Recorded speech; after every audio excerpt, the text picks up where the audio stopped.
मौजा TV official के मोहतरम देखने और सुनने वालों अस्सलाम वालेकुम। प्यारे दोस्तों, एक ऐसा अजीब वाकया आज आपको सुनाने जा रहे हैं जिसने लोगों को परेशान करके रख दिया।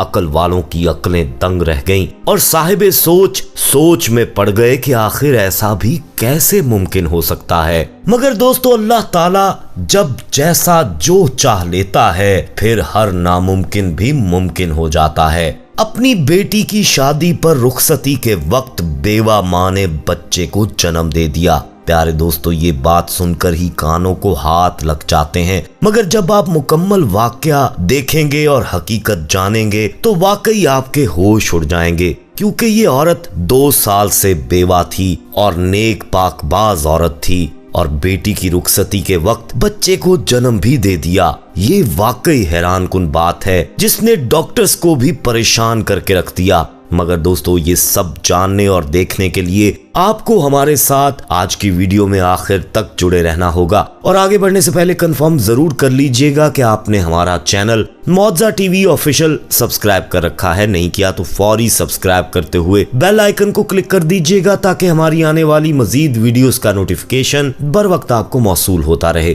तो आइए आज के इस हैरान कुन वाकये का आगाज करते हैं। प्यारे दोस्तों, ये वाकया हाल ही में भारत मुंबई में पेश आया है जिसने सबके साथ साथ डॉक्टर्स को भी परेशान और हैरान करके रख दिया। ये कहानी है एक हिंदू लड़की की जिसका नाम पार्वती था। पार्वती एक हिंदू घराने में पैदा हुई थी। उसके स्कूल में उसकी दोस्ती एक मुसलमान लड़की नादिया से हो गई जो उसके घर के भी करीब ही रहती थी। पार्वती का ज्यादा वक्त अपनी इस मुसलमान दोस्त के साथ गुजरता था और अक्सर या वो इसके घर आ जाती पढ़ने और खेलने या फिर पार्वती चली जाती थी। नादिया की माँ मोहल्ले के मुसलमान बच्चों को कुरान पाक पढ़ाया करती थी। कई बार जब पार्वती नादिया के घर गई तो बाकी बच्चियों के साथ नादिया भी अपनी माँ से कुरान पाक पढ़ रही होती थी। जब बाकी बच्चे बावाज़े बुलंद कुरान पाक पढ़ रहे होते तो पार्वती को एक अजीब सुकून सा महसूस हुआ करता। दोस्तों, एक बार पार्वती ने नादिया की माँ से बोला कि आंटी मुझे भी कुरान पढ़ना है, जिस पर नादिया की माँ ने कहा कि बेटा आपके अम्मी अब्बू को बुरा लगेगा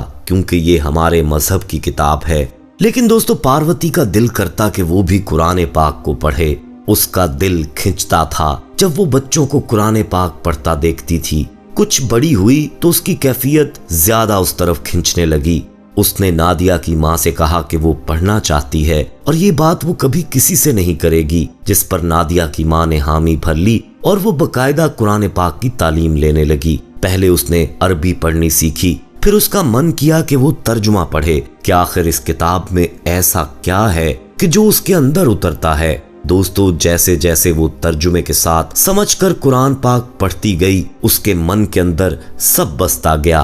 कहने को वो हिंदू थी मगर वो अंदर से मुसलमान हो चुकी थी और अब ये बात उसे सताने लगी थी कि वो क्यों खुलकर अल्लाह को पुकार नहीं सकती और क्यों उसे दिखावे के लिए मंदिर जाना पड़ता है, पत्थरों के आगे हाथ जोड़ने पड़ते हैं। दोस्तों, वो 25 साल की हो चुकी थी। घर वाले उसकी शादी करना चाहते थे और वो शादी नहीं करवाना चाहती थी क्योंकि वो खुफिया तौर पर कलमा पढ़ चुकी थी और शादी वो किसी हिंदू से करवाना नहीं चाहती थी और ये बात घर वालों को भी नहीं बता सकती थी, डरती थी। दोस्तों, दूसरी तरफ नादिया का एक भाई रियाज था जो बचपन से पार्वती को चाहता था। कहीं ना कहीं पार्वती भी उसको चाहती थी, पर बीच में मजहब की दीवार खड़ी थी। जब घर वालों ने शादी के लिए पार्वती को पूरा जोर डाल दिया और एक लड़का भी ढूंढ लिया तो पार्वती को सच बताना पड़ा, जिस पर उसकी फैमिली में तूफान बरपा हो गया। पार्वती ने घर छोड़ने का फैसला किया और नादिया के भाई के साथ घर से भाग गई और मुंबई में आकर उसने बकायदा इस्लाम कबूल किया।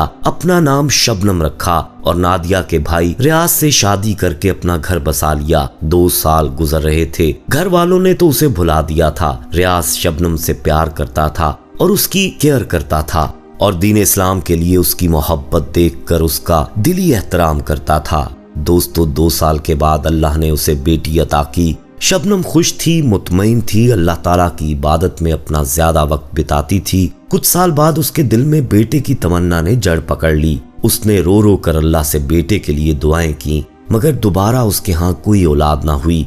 रियाज उसको समझाता कि कोई बात नहीं, हमारी बेटी ही हमारा बेटा है। और अल्लाह की रजा में ही राजी रहना चाहिए। मगर शबनम कहती कि बेटी तो पराई है, एक न एक दिन घर से रुखसत हो जाएगी। बेटा अगर अल्लाह अता कर दे तो हमारे बुढ़ापे का सहारा बनेगा और मेरा अल्लाह पर यकीन है कि वो मेरी ये ख्वाहिश, मेरी ये दुआ जरूर पूरी करेगा। प्यारे दोस्तों, यूं ही वक्त गुजरता गया मगर उसके दोबारा अल्लाह ने कोई औलाद ना दी। उसकी बेटी भी जवान हो चुकी थी और उसकी शादी भी तय कर दी गई थी। और जब उसकी शादी के दिन नजदीक थे तो रियाज को अचानक दिल का दौरा पड़ा और उसका इंतकाल हो गया। शबनम पर तो जैसे सारा बोझ आन पड़ा था। बेटी की शादी रुक गई क्योंकि रियाज की अचानक मौत ने शबनम को बुरी तरह झंझोड़ दिया था। सालों से वो अपने माँ बाप से दूर थी और उसकी जिंदगी का महवर रियाज और उसकी बेटी के गिर्द था। रियाज का कारोबार अच्छा था, इसलिए जिंदगी में किसी किस्म की तंगी नहीं थी। मगर अब वो डर रही थी कि बेटी की शादी के बाद वो अकेले जिंदगी कैसे गुजारेगी। एक दिन उसने अल्लाह से भी गिला कर दिया कि मैंने अपनी सारी लाइफ तेरे लिए वक्फ कर दी, माँ बाप बहन भाई छोड़ दिए, एक बेटा ही तो मांगा था, जिंदगी में वो भी ना दिया। वो होता तो आज मैं खुद को कमजोर और तन्हा महसूस न करती। दोस्तों, वो उस रात रोते रोते अल्लाह ताला से गिले शिकवे करके सो गई। सुबह उसने अल्लाह ताला से इस बात पर माफी भी मांगी कि वो अल्लाह की रजा में राजी है और वो जज्बाती होकर अगर गिले शिकवे कर गई है तो गिले शिकवे भी अपनों के साथ होते हैं और अल्लाह के सिवा उसका कोई मददगार नहीं। दोस्तों, वो पहले ही इबादत गुजार थी। शौहर की मौत के बाद तो वो ज्यादातर वक्त ही अल्लाह की इबादत में गुजारा करती थी। शौहर की मौत को 2 साल बीत रहे थे। उसकी तबीयत कुछ बोझल रहने लगी थी, पेट भी बढ़ता जा रहा था। उसके गुमान में भी ना था कि ये पेट क्यों बढ़ता जा रहा है। वो समझ रही थी कि उम्र के साथ और शौहर की मौत ने उसे बीमार कर दिया है। जब वो खुद को बीमार महसूस करने लगी तो उसके दिल में आया कि अब उसे बेटी की शादी जल्द से जल्द कर देनी चाहिए। जिंदगी का भला क्या भरोसा, बेहतर है वो अपनी जिंदगी में ही अपनी बेटी को रुखसत कर दे। तब उसने लड़के वालों से बात करके शादी की तारीख रख दी। बेटी ने माँ को बहुत मनाने की कोशिश की कि वो शादी नहीं करवाना चाहती और आपको यूं अकेले छोड़कर नहीं जाना चाहती। मगर माँ ने उसे मजबूर कर दिया कि तुम्हारे बाप की ख्वाहिश थी कि तुम अपने घर को बसाओ, सो ये उनकी ख्वाहिश है।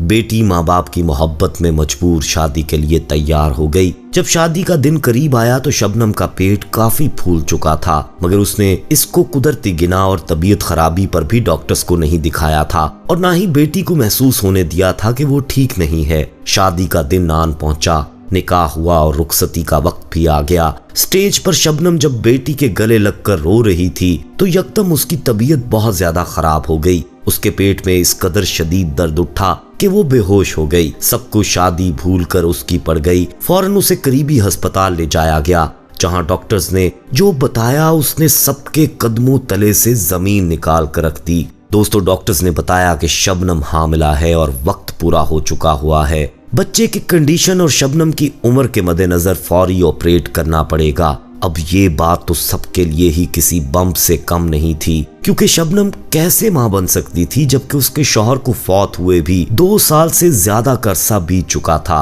और शबनम तो इस कदर नेक परहेजगार खातून थी कि सारा इलाका उसके बाकिरदार होने की गवाही दे सकता था। ये खबर सुनकर तो शबनम की बेटी की शादी भी खतरे में पड़ गई, क्योंकि सबके जहन में गलत ही आ रहा था कि शबनम शायद शौहर के बाद किसी और के साथ बदकारी करती रही है। बेटी ने सबके आगे कस्में खाई, हाथ जोड़े कि मेरी माँ ने गैर महरम की शक्ल तक नहीं आज तक देखी। वो तो अपना ज्यादा वक्त अल्लाह की बारगाह में इबादत में गुजारती हैं। बहरहाल दोस्तों, डॉक्टर्स ने फौरी ऑपरेट किया तो अल्लाह ताला ने शबनम को बेटे की नेमत से नवाज दिया। शबनम जब होश में आई तो ये खबर उसके लिए भी नाकाबिले यकीन बात थी, लेकिन अल्लाह ताला जानता था कि उसकी इज्जत को कैसे रखना है। सो उसकी इज्जत को अल्लाह ताला ने ऐसे रखा कि डॉक्टर्स काफी काबिल थी। उसने शबनम के साथ सबको बताया कि शबनम 9 माह से हामिला नहीं बल्कि 2 साल से ज्यादा अरसे से हामिला है। 1000 में से कोई मुश्किल से एक केस ऐसा हो जाता है जो कि रेयर है कि मर्द का नुतफा औरत की बच्चेदानी में स्लीपिंग में रहे और किसी वक्त में एक्टिव होकर एग बना दे। शबनम के साथ भी यही हैरान कुन बात हुई थी। डॉक्टर्स खुद हैरान थे। शबनम ने जब ये बात डॉक्टर्स से सुनी तो वो फौरन सजदा शुक्र बजा लाई, क्योंकि ये बेटा वो दुआओं का नतीजा था जो वो सारी जिंदगी मांगती आई थी। अल्लाह ने उसका यकीन नहीं टूटने दिया था और उसकी बेटी की रुखसती से पहले ही मौज़ाना तौर पर उसे बेटे से नवाज दिया था। दोस्तों, बेशक अल्लाह ताला हर शय पर कुदरत रखता है और वो जिसे चाहे जब चाहे नवाज देता है। अल्लाह ताला हमारे ईमान को हमेशा मजबूत रखे और हमारा खातिमा भी ईमान पर हो, आमीन या रब्बुल आलमीन। आप इस हवाले से दोस्तों क्या कहेंगे, कमेंट में अपनी राय जरूर दीजिएगा। वीडियो अच्छी लगी हो तो इसे लाइक करते हुए दोस्तों के साथ शेयर करना मत भूलिएगा। जाते जाते कंफर्म जरूर कर लीजिएगा कि आपने हमारा चैनल मौजा टीवी ऑफिशियल सब्सक्राइब कर रखा है। नहीं किया तो फौरी सब्सक्राइब करते हुए बेल आइकन को क्लिक कर दीजिएगा ताकि हमारी आने वाली मजीद वीडियोस का नोटिफिकेशन बर वक्त आपको मौसूल होता रहे। अपना बहुत ख्याल रखिएगा और उनका भी जिनका कोई ख्याल नहीं रखता। आने वाली वीडियो में दोबारा आपसे मुलाकात होगी, तब तक के लिए अल्लाह निगहबान।